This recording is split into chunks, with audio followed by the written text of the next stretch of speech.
Good evening everyone. শতাব্দীর কিচেনে আপনাদের সবাইকে স্বাগত জানাই। আজকের রেসিপি অনুষ্ঠান বাড়ির মতো পটল চিংড়ি। অনুষ্ঠান বাড়ির মতো স্বাদ পেতে এই রান্নায় একটা স্পেশাল মশলা ব্যবহার করা হয়ে থাকে, আর যদি এই পদ্ধতিতে বানান তাহলে অনুষ্ঠান বাড়ির স্বাদ বাড়িতে বসে পাবেন। তাহলে চলুন শুরু করা যাক আজকের এই সহজ এবং সুস্বাদু রেসিপি। পটল চিংড়ি বানানোর জন্য আমি এখানে 500 গ্রাম পটলকে কেটে নিয়েছি আর দুটো মিডিয়াম সাইজের আলুকে কেটে নিয়েছি। আর এই রান্নার ক্ষেত্রে মেন মশলা একটা লাগবে, তার জন্য নিয়ে নিয়েছি কাজু নিয়েছি 14 পিস, আর পোস্ত নিয়েছি 2 চামচ, আর কিছুটা নারকেল। সমস্ত উপকরণগুলোকে খুব ভালোভাবে পেস্ট করে নেব। আর নিয়ে নিয়েছি চিংড়ি মাছ এখানে আছে 150 গ্রাম। চিংড়ি মাছগুলোকে ম্যারিনেট করে নেব। ম্যারিনেট করার জন্য সামান্য লবণ দিয়ে দেব, আর দিয়ে দেব হাফ চামচ হলুদ গুঁড়ো। দিয়ে মাছটাকে ম্যারিনেট করে 10 মিনিট স্ট্যান্ডিং টাইমে রেখে দেব।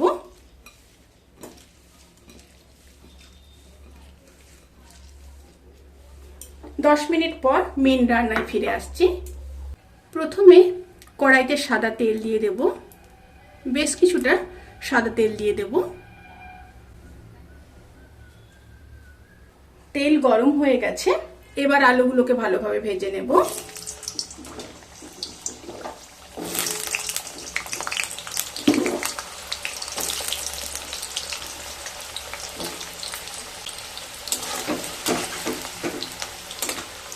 সাথে দিয়ে দেব সামান্য হলুদ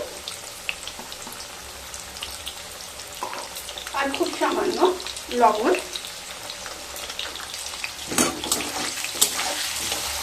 আলুগুলোকে হালকা ব্রাউন কালার করে ভেজে নিয়ে তারপর ফিরে আসছি।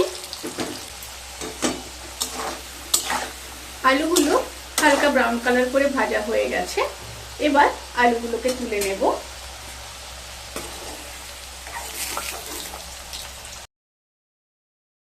এবার ওই তেলে পটলগুলোকেও দিয়ে দেব।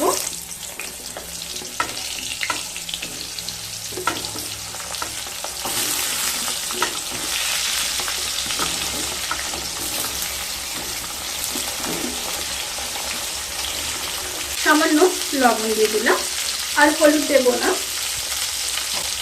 তেলের মধ্যে অনেকটাই হলুদ আছে।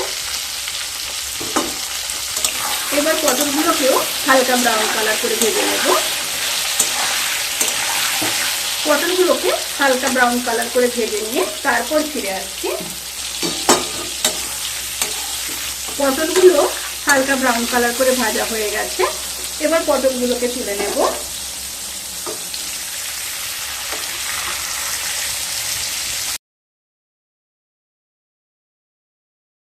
এবার সাদা তেলটাকে আমি নামিয়ে নেব। সাদা তেলটা তুলে নিয়েছি, এবার সর্ষের তেল দিয়ে দেব।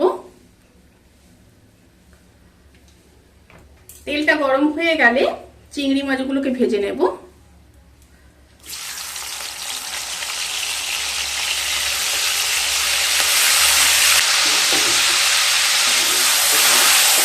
চিংড়ি মাছগুলোকে ভেজে নিয়ে তারপর ফিরে আসছি।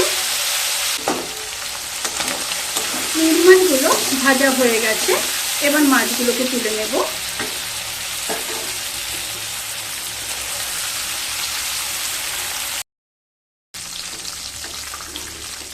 এবার ওই তেলের মধ্যে আরো একটু সরষের তেল দিয়ে দেব। তেলটা গরম হয়ে গেলে দিয়ে দেব একটা শুকনো লঙ্কা, একটা তেজপাতা, 3টে ফাটিয়ে নেওয়া এলাচ, 5টা লবঙ্গ, আর খুব সামান্য দারচিনি।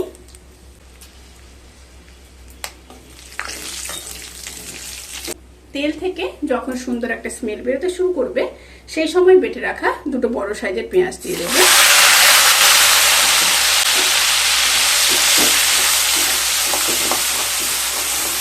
পেঁয়াজকে হালকা ভেজে নেব। এবার দিয়ে দেব 1 চামচ রসুন বাটা। আবারও খুব ভালোভাবে মিশিয়ে নেব। মিশিয়ে নিয়ে পেঁয়াজ আর রসুনকে ভালোভাবে কষিয়ে নেব। পেঁয়াজ আর রসুন খুব ভালোভাবে কষানো হয়ে গেছে, এরপর ড্রাই স্পাইসেসগুলো দিয়ে দেব। 1 চামচ লঙ্কার গুঁড়ো, 1 চামচ জিরের গুঁড়ো, 1 চামচ হলুদ গুঁড়ো, আর দিয়ে দেব আদা বাটা 1 চামচ, সাথে পরিমাণ মতো লবণ দিয়ে দেব। দিয়ে খুব ভালোভাবে লো টু মিডিয়াম ফ্লেমে কষিয়ে নেব। আর মশলা যাতে পুড়ে না যায় তার জন্য সামান্য জল দিয়ে দেব।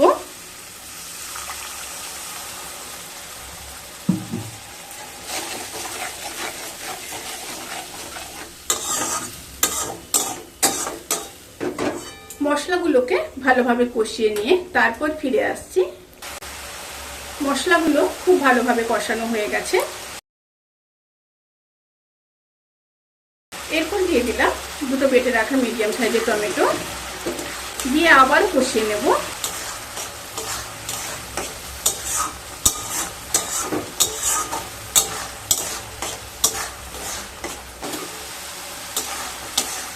সমস্ত মশলা যখন খুব ভালোভাবে কষানো হয়ে যাবে তখন বেটে রাখা ওই স্পেশাল মশলাটা দিয়ে দেব।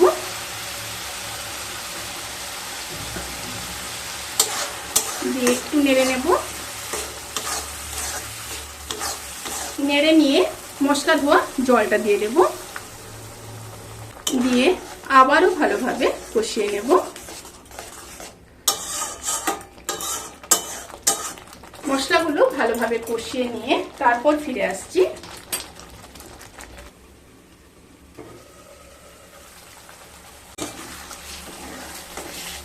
মশলাগুলো খুব ভালোভাবে কষানো হয়ে গেছে।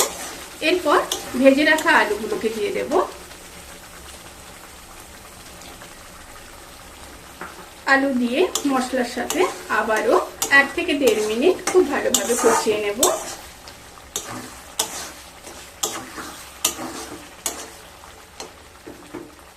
এই সময় কিন্তু স্টিমটা অতি অবশ্যই লোতে রাখবেন। আলুটাকে কষিয়ে নেওয়ার পরে আলু সেদ্ধ হওয়ার মতো অল্প জল দিয়ে দেব। দিয়ে আলুটা সেদ্ধ করে নেব।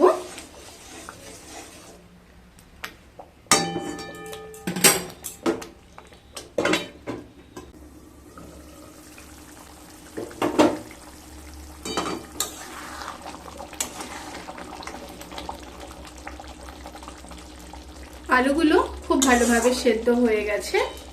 এরপর ভেজে রাখা পটলগুলোকে দিয়ে দেব। আর সাথে ভেজে রাখা চিংড়ি মাছগুলোকেও দিয়ে দেব। দিয়ে খুব ভালোভাবে মিশিয়ে নেব।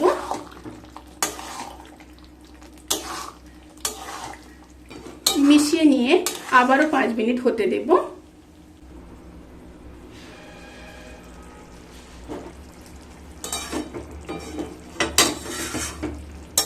রান্নাটা আমার অলমোস্ট ডান। এবার নামানোর আগে দুটো চেরা কাঁচা লঙ্কা, গরম মশলার গুঁড়ো 1/2 চামচ, 1 চামচ ঘি, আর দিয়ে দেব বেশ কিছুটা ধনেপাতা। আর টেস্ট ব্যালেন্স করার জন্য দিয়ে দেব 1 চামচ চিনি। আপনারা যদি না চান চিনিটা স্কিপ করতে পারেন। এবার খুব ভালোভাবে মিশিয়ে নেব।